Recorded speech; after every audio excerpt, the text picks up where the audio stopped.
మా ఇద్దరి బాండింగ్ అనేది ఎక్స్చేంజ్ ఆఫ్ ఎనర్జీ. తనతో మాట్లాడుతున్నప్పుడు, తన సీన్ చెప్తున్నప్పుడు నాకు ఇచ్చే ఎనర్జీ.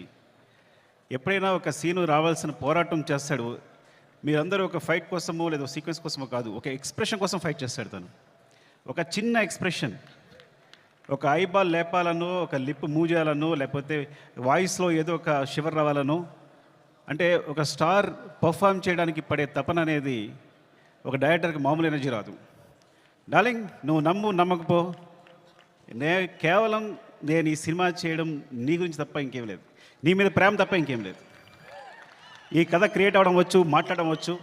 ఫ్రాంక్గా చెప్పాలంటే నీతో సినిమా చేస్తున్నప్పుడు నా దగ్గర కథ లేదు. నీకు వచ్చినప్పుడు ఊరికే జస్ట్ ఒక సీన్ 2 సీన్ చెప్పాను, ఇట్లా ఉండొచ్చు క్యారెక్టర్ అంతే. కానీ నా దగ్గర కథ లేదు ఆ టైంకి.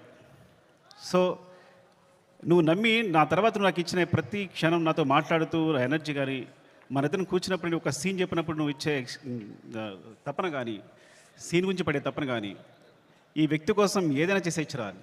బికాజ్ సినిమానే మా ప్రపంచం.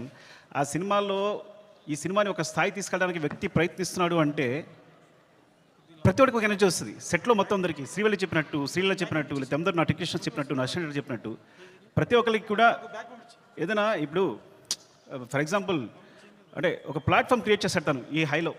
అది మైత్రి మూవీ కేసు అయినా మేము అందరైనా సరే ఈ ప్లాట్ఫామ్లో మమ్మల్ని కూర్చోబెడతాడు. ఆ హైట్లోనే మనం చేయాల్సి వస్తుంది. ఈ హైట్లోనే అందరూ, నేను కూడా అక్కడికి ఎక్కి వర్క్ చేయాలి.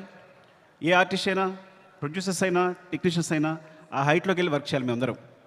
సో తను ఒక ప్లాట్ఫామ్ అంత హైలో క్రియేట్ చేస్తాడు కాబట్టి మీరు చూసారు కదా టీజర్లో ఉంటుంది, తను ఎక్కడ నిలబడతాడు చూసారా, అక్కడ మనందరినీ తీసుకెళ్తాడు. అక్కడ తీసుకెళ్ళి అందరిని కూర్చోబెడతాడు, అక్కడ వర్క్ చేస్తాడు. అలా వర్క్ చేయడం వల్ల వచ్చిన మూవీస్నే పుష్ప 1, పుష్ప 2.